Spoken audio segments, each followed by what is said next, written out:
మాటలు తప్ప చేతలు లేనటువంటి ప్రభుత్వం. ఇవాళ ఈ గవర్నమెంట్ వచ్చే ముందు ప్రజలు ఏదో చేస్తారని చెప్పేసి మార్పు అనే ఒక మభ్య పెట్టడం ద్వారా కాంగ్రెస్ ప్రభుత్వాన్ని ప్రజలు తీసుకొచ్చారు.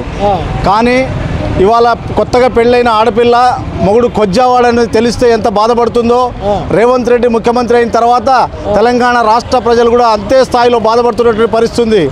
ఎందుకు చెప్తున్నాను ఈ మాట అంటే, రైతు భరోసా ఇస్తామంటే 15,000 ఇస్తా అంటాడు, 12,000 నిర్ణయిస్తాడు. ఆ 12,000 సక్రంగా ఇవ్వలేదు. ఇప్పుడు నల్గొండ జిల్లాలో 31 విలేజ్లకు మాత్రమే ఇచ్చాడు. మిగతా ఏ ఒక్క ఊరికి ఏ ఒక్క రైతుకు రైతు భరోసా నిధులు పడినటువంటి పరిస్థితి. తర్వాత ఇందిరమ్మ ఆత్మీయ పథకం అని చెప్పాడు. రకరకాల వాగ్దానాలు 6 గ్యారెంటీల పేరుతోటి 420 జూటా గ్యారెంటీలు ఇచ్చాడు. ఏ ఒక్క గ్యారెంటీ కూడా ఫుల్ఫిల్ చేసినట్టు పరిస్థితి లేదు. కనీసంగా ఇవాళ బస్సుల్లో ఫ్రీ ప్రయాణం కూడా చాలా రద్దీగా వాళ్ళకి అవైలబుల్ ప్రకారం ఎవరి నెసెసిటీ ప్రకారం బస్సు లేకపోవడం వల్ల ఇవాళ ఆడవాళ్ళు కొట్టుకుంటున్న పరిస్థితి, బస్సులు ఎక్కిన తర్వాత సీట్లు లేక. ఈ రకమైన పరిస్థితి మొత్తం తెలంగాణ రాష్ట్ర ప్రజలందరినీ మభ్యపెట్టి మోసం చేసి అధికారులు వచ్చిన మోసకారి ఈ రేవంత్ రెడ్డి ముఖ్యమంత్రి. ఈయన చుట్టూ ఉన్న లల్లాయిగాళ్ళు కూడా అట్లాంటి వాళ్ళే. మా జిల్లాకు చెందిన మంత్రి కోమటిరెడ్డి వెంకటరెడ్డి ఒక దద్దమ్మ. ఆయన ఓన్లీ రోడ్డు భవనాల శాఖ ఎందుకు తీసుకుంటే ఆయనకు కంపెనీలు ఉన్నాయి, కన్స్ట్రక్టివ్ కంపెనీలు ఉన్నాయి. గతం నుంచి కన్స్ట్రక్షన్ కంపెనీలు నడుపుతా ఉన్నాడు. కాంట్రాక్టర్ ఆయన తమ్ముడు రాజగోపాల్ రెడ్డి, వాళ్ళ బ్రదర్స్ అందరు కాంట్రాక్టర్సు. ఈ దద్దమ్మ రోడ్లు భవనాల శాఖను తీసుకొని ఈ రాష్ట్రంలో రోడ్లు భవనాల పేరుతో 100 కోట్లు దోచుకోవడానికి తప్ప మరెటువంటి ఉద్దేశం వాళ్ళకి లేదు. ఈ మధ్యకాలంలో మూసి మురికి పాట పాడుతూ ఉన్నాడు దద్దమ్మ కోమటిరెడ్డి వెంకటరెడ్డి. దానికి కొంత పాడుతున్నాడు రేవంత్ రెడ్డి. ఎందుకంటే ఈ రేవంత్ రెడ్డి దొంగ, వీడు ముఖ్యమంత్రి ఉంటే వీరి కింద మేము మంత్రులు ఉంటామా అని చెప్పేసి చెప్పిన వాళ్ళు, బహిరంగంగా చెప్పిన వాళ్ళు ఇవాళ రేవంత్ రెడ్డి గొప్ప అని ఎందుకు చెప్తున్నారంటే, మూసి పేరుతో 1,000 కోట్ల రూపాయలు మీకు కాంట్రాక్ట్ ఇస్తాను, రోడ్ల భవనాల శాఖ పేరుతో 1,000 కోట్ల రూపాయలు మీకు కాంట్రాక్ట్ ఇస్తాను, ఈ ప్రజలను దోచుకోండి, తినండి, బతకండి అని చెప్పేసి చెప్పిన తర్వాత వాళ్ళు మిలాఖత్ అయిపోయి ఇవాళ అసెంబ్లీలో, సెక్రటరియట్లో, గాంధీ భవన్లో ఇవాళ వాళ్ళంతా కాంప్రమైజ్ రాజకీయాలు చేసినటువంటి పరిస్థితి మనం స్పష్టంగా చూస్తూ ఉన్నాం.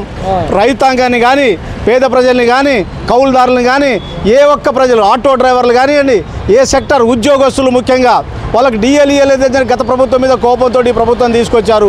వాళ్ళ గురించి పట్టించుకునే నాదులు లేనటువంటి పరిస్థితి ప్రభుత్వం సంవత్సరం దాటిపోయినప్పటికీ ఇప్పుడు ఉద్యోగస్తులంతా సమ్మెకు పోతున్నటువంటి పరిస్థితిని మనం చూస్తూ ఉన్నాం.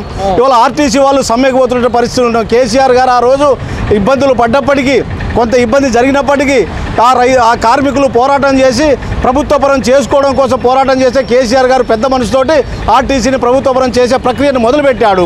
అది పూర్తి కాకముందే అధికారం బదలాయింపోయింది. ఇవాళ ఆర్టీసీ కార్మికులు ఏడుస్తూ ఉన్నారు. అదే కేసీఆర్ ఉంటే దాన్ని కొనసాగించేవాడేమో, మేము పూర్తి స్థాయిలో ప్రభుత్వ ఉద్యోగుల మారేవాళ్ళమేమని చెప్పేసి ఆశపడ్డారు. కానీ ఇవాళ ఆ పరిస్థితి ఇవాళ కాంగ్రెస్ ప్రభుత్వం లేనటువంటి పరిస్థితిలో వాళ్ళు ఆర్టీసీ కార్మికులు కూడా ఇవాళ సమ్మెకు పోతున్నటువంటి పరిస్థితి ఉంది.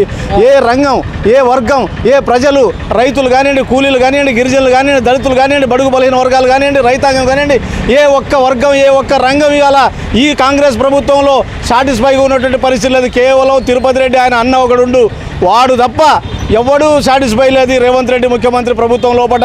ఇవాళ ఉత్తమ్ కుమార్ కూడా సాటిస్ఫై లేడు. ఎందుకంటే ఈయన దింపి ఆయన ఎక్కాలని బాధపడతా ఉన్నాడు. రోజు ఆ ఢిల్లీలో అక్కడిక్కడ చక్కర్లు కొడతా ఉన్నాడు. మా కాంట్రాక్ట్ రాలేని మిగతా మంత్రులు అలిగి కూర్చుంటున్నటువంటి పరిస్థితి ఉంది.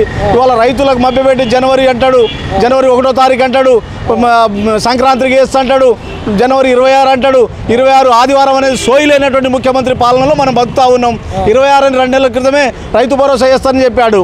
26 రోజు ఆదివారం అని ఆయన వెనకాల ఉన్నటువంటి ఐఏఎస్ ఆఫీసర్లకైనా సోయి ఉండాలి, ఆయన పిఏలకైనా సోయి ఉండాలి. 26 ఆదివారం వస్తుందని చెప్పేసి, ఆ రోజు బ్యాంకు ఉండదని చెప్పేసి, మరి 27 అని చెప్పకుండా 26 అంటాడు. ఆ రోజు కూడా 26 అంటాడు. తర్వాత 12 గంటల తర్వాత అన్నాడు. 12 గంటల తర్వాత పిరికెడ మంది కూడా రానటువంటి పరిస్థితుల్లో ఇవాళ రైతాంగం చాలా తీవ్రమైన ఆందోళనలు ఉన్నారు. కేసీఆర్ ప్రభుత్వం లోపల ఆత్మహత్యలు తగ్గినాయి ఈ తెలంగాణ ప్రాంతం లోపల. అయితే ఇవాళ ఆత్మహత్యలు పెరుగుతూ ఉన్నాయి. రోజుకొక ఆత్మహత్య చొప్పున రైతులు ఆత్మహత్య చేసుకుంటా ఉన్నారు. వాళ్ళు ప్రైవేట్ వడ్డీ వ్యాపారులను ఆశ్రయించాలని పరిస్థితి వస్తూ ఉంది. పెట్టుబడి సాయం ప్రభుత్వం అందించేది ఇవాళ ఇవ్వకుండా పోయినటువంటి పరిస్థితుల్లో రైతాంగం తీవ్రమైన దిగ్భ్రాంతితో ఇవాళ ఎట్లా అని చెప్పేసి వాళ్ళ బతుకులే ప్రశ్నార్థకంగా మారినటువంటి పరిస్థితుల్లో రైతాంగం ఆందోళనకరంగా ఉంది. రైతు ఆత్మహత్యలు ఇంకా పెరిగే ప్రమాదం ఉంది. ఖబర్దార్ రేవంత్ రెడ్డి, రైతు భరోసా అన్ని గ్రామాలకు 12,000 కాదు 15,000 ఇవ్వకపోతే, అందరు రైతాంగానికి ఇవ్వకపోతే నీ అంతు పేలుస్తారు రైతులు, నిన్ను గుద్దిని కుర్చీ నుంచి కింద పడేస్తారు రైతులు అని చెప్పేసి విషయాన్ని నువ్వు గుర్తుపెట్టుకోవాలని చెప్పేసి ఈ సందర్భంగా రైతుల పక్షాన్ని నేను హెచ్చరిస్తా ఉన్నాను.